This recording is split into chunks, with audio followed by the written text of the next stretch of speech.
인간은 만물의 영장이라 부를 만큼 이 세상 만물 중 가장 특별하고 귀한 존재입니다. 인간은 하나님의 형상을 닮은 존재로 창조되었기 때문입니다. 하나님은 인간에게 하나님의 형상을 부여하심으로 인간의 아버지가 되시고, 인간은 하나님의 형상을 완전하게 닮은 만족스러운 자식이 되었습니다. 하나님과 인간은 부모와 자식의 관계로 이루어졌습니다. 인간이 닮은 하나님의 형상이란 무엇인지 두 가지를 말씀드리겠습니다. 첫째, 영원한 생명입니다.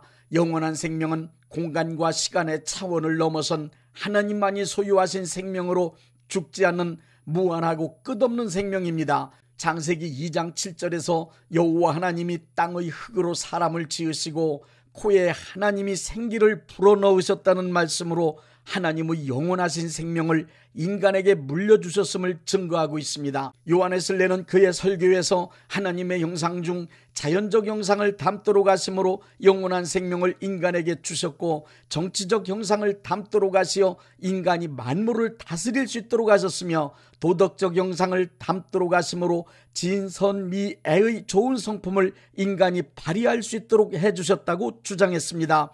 이렇게 요한에슬레도 하나님께서 영원한 생명과 좋으신 성품을 인간에게 물려주셨음을 확실하게 증거했습니다.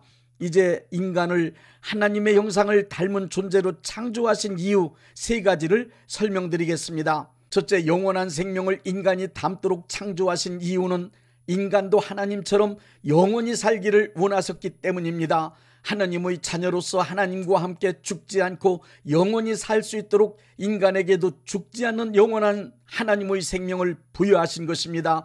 둘째, 좋으신 성품을 인간이 담도록 창조하신 이유는 인간도 하나님처럼 행복하게 살기를 원하셨기 때문입니다. 행복하게 살려면 성품이 좋아야만 가능합니다. 하나님은 행복하신 분인데 그 이유는 좋으신 성품을 소유하셨기 때문입니다. 하나님은 인간이 행복하게 살려면 반드시 하나님께서 소유하신 좋으신 성품으로 살아야 한다는 것을 아셨습니다. 그래서 인간도 하나님처럼 행복하게 살기를 원하셨기 때문에 인간에게 좋으신 성품을 담도록 창조하신 것입니다. 셋째, 인간과 함께 영원히 행복을 누리며 살 수 있는 하나님의 나라 낙원을 이룩하시기 위해서입니다. 하나님을 닮은 인간들이 좋은 성품을 실행하며 영원히 살아갈 수 있다면 그것은 곧 하나님의 뜻이 이루어진 하나님의 나라 낙원이 될 수 있습니다. 그래서 하나님은 천지 만물을 창조하신 후 그 완성으로 하나님의 형상을 닮은 인간을 창조하신 것입니다. 하나님의 영원한 생명을 소유한 인간들이 하나님의 좋으신 성품을 발휘하여 행복하게 하나님과 함께 영원히 사는 낙원을 이룩하시는 것이 곧 인간을 창조하신 하나님의 뜻이며 하나님의 계획이고 하나님의 목적입니다. 이것이 곧 하나님의 소원이며 하나님의 꿈입니다. 그러나 인간은 하나님의 뜻과 목적을 벗어나고 말았습니다. 죄를 헬라어로 하마르티아라고 합니다. 그 뜻은 화살을 쏘았는데 관역을 맞추지 못했다, 목표를 벗어났다는 뜻입니다. 인간은 하나님의 뜻과 목표를 벗어나고 말았습니다. 마귀는 인간이 하나님의 형상을 닮은 하나님의 자녀로 창조된 것을 못마땅하게 여겼습니다.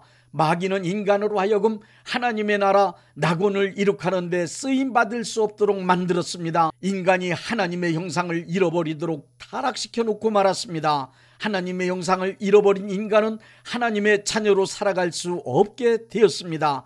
인간은 하나님께서 의도하신 창조의 계획과 목적에 합당하게 쓰임받을 수 없는 존재가 된 것입니다. 그야말로 하마르티아, 하나님의 목적에 다다를 수 없는 타락한 인간, 죄인이 된 것입니다. 성경은 그것을 선악과를 범했다고 상징적인 표현으로 창세기에 기록하고 있습니다. 하나님께서 뜻하신 목표를 벗어난 타락한 인간을 향하여 창세기 3장 19절에 너는 흙이니 흙으로 돌아가라고 하셨습니다. 하나님의 형상을 닮은 존귀한 하나님의 자녀가 타락하여 한 줌의 흙먼지에 불과한 하찮은 존재가 되고 말았습니다. 이런 안타까운 현실을 로마서 3장 23절에 모든 사람이 죄를 범하였음에 하나님의 영광에 이르지 못하더니 라고 기록하고 있습니다. 이로 인하여 하나님이 전혀 의도하지 않았던 불행하고 악한 인류의 역사가 시작되고 말았습니다. 이제 모든 인간은 타락하여 마귀의 형상을 닮은 악한 자가 되어 항상 마귀의 편에 서서 하나님의 뜻을 대적하고 타락한 삶을 살아가고 있습니다. 하나님을 기쁘시게 할 수 없으며 근본적으로 하나님과 함께 할 수 없게 된 것입니다. 그런 인간들을 향하여 예수님은 요한복음 8장 44절에 너희는 너희 아비 마귀에게서 났다고 말씀하셨습니다. 인간은 하나님이 주신 영원한 생명을 잃어버렸기 때문에 동물처럼 죽음으로 멸망하는 유한한 존재가 되고 말았습니다. 하나님이 주신 좋으신 성품을 상실한 인간은 하나님이 뜻하신 목적과는 정반대인 비극과 절망과 슬픔, 악행과 불행이 가득한 세상을 만들어 놓았습니다. 토마스 무어는 유토피아라는 책을 써서 당시대 사람들에게 행복한 세상인 유토피아를 추구하도록 꿈을 심어주려 했습니다. 이 책에서 토마스 무어는 신앙심을 발휘하여 관용적이고 남녀가 평등하며 경제적 불평등이 없는 이상적인 국가를 만들어야 함을 강력하게 주장했습니다. 인간이 서로 이해하며 사랑하고 돌보아줌으로 행복하게 사는 유토피아를 강조했지만 정작 그는 자기의 주장과는 다르게 가톨릭 신자로서 개신교인들을 악랄하고 잔인하게 핍박하고 영국 국교의 설립을 반대하다가 사형을 당했습니다. 토마스 홉스는 인간의 사회를 연구하다가 인간에 대한 정확한 결론을 얻었습니다. 그것은 곧 모든 인간은 본성이 악하기 때문에 동물과 마찬가지로 서로가 서로를 적대시하며 악하게 살아갈 수밖에 없는 상태에 처해 있다는 것입니다. 강력한 제도나 법이 없는 상태, 즉 자연 상태의 인간은 정글의 법칙에서처럼 만인에 대한 만인의 투쟁을 통해 힘이 강한 자만이 살아남을 수 있으며 평상시에도 인간은 인간에 대해 서로가 서로에게 적대시하며 으르렁대는 늑대와 같다고 했습니다. 모든 인간들이 다 함께 행복하게 살아야 함을 주장하는 공리주의자들 역시 모든 인간의 내면에 아주 강력한 이기적 탐욕과 악함이 본능으로 숨어 있음을 너무 잘 알았습니다. 그렇기 때문에 공리주의 이론을 널리 펼치기 위해 최대 다수의 최대 행복을 추구한다며 공공의 이익이라는 구호로 가면을 쓰고 인간 본성인 이기적 탐욕과 악함을 숨기고 또 숨겼습니다. 그들이 외치는 공공의 이익을 위하여라는 그럴듯한 구호들은 이타주의적 가면을 쓰고 다른 사람들을 속이기 위해 외치는 타락한 인간들의 거짓말이라는 사실을 우리 모두가 잘 알고 있습니다. 공산주의자들 역시 모두 골고루 잘 사는 사회를 만들겠다고 외쳐댔지만 권력을 잡은 자들만 잘 사는 그야말로 가장 불평등한 사회를 이 세상에 만들어 놓고야 말았습니다. 공산주의 이론과 사회를 처음 만들었던 사람들이 놓친 것이 하나 있습니다. 그것은 인간은 타락한 존재들이기 때문에 본성이 이기적이며 악하고 거짓된 존재라는 것입니다. 본성이 타락한 인간은 절대로 인간의 사회를 골고루 잘 사는 평등하고 평화로운 사회를 만들 수 없습니다. 우리의 현실에서도 그런 현상을 뚜렷하게 볼 수 있습니다. 민주주의와 평등한 사회, 정의로운 사회를 건설하겠다고 떠들던 사람들이 인기를 얻어 권력을 거머쥐고 난 후 보이지 않는 곳에서 저지른 악행이 드러났을 땐 일반적 상식선에서도 도저히 용납할 수 없는 파렴치범에 불과했습니다. 거기에다 자신들이 저지른 악행을 조금도 부끄러워하지 않고 자신들은 이 시대의 의인인 양 떠들어대며 내로남불하고 있는 모습은 볼썽사납게 여겨집니다. 여야를 막론한 정치인이든 법률가든 경제인이든 시민운동가든 할 것 없이 그들이 내걸고 외치는 주장이나 겉으로 드러난 그들의 모습이 아무리 훌륭하고 의롭고 선하게 보여도 숨겨진 진실이 드러나게 되면 그들 역시 타락한 인간들일 뿐입니다. 심지어 자신의 본성을 죽이고 신본주의로 살아가야 하는 종교 지도자들도 추종자가 많아지면 어느 순간 악함, 교만 그리고 이기주의적 탐욕으로 가득 찬 채 하나님도 못 말리는 사이비 교주로 타락한 모습을 얼마든지 볼 수 있지 않습니까? 인간은 인류의 평화 그리고 생명 존중을 외치면서 사람 죽이는 전쟁을 끊임없이 벌여왔으며 핵무기를 만들었습니다.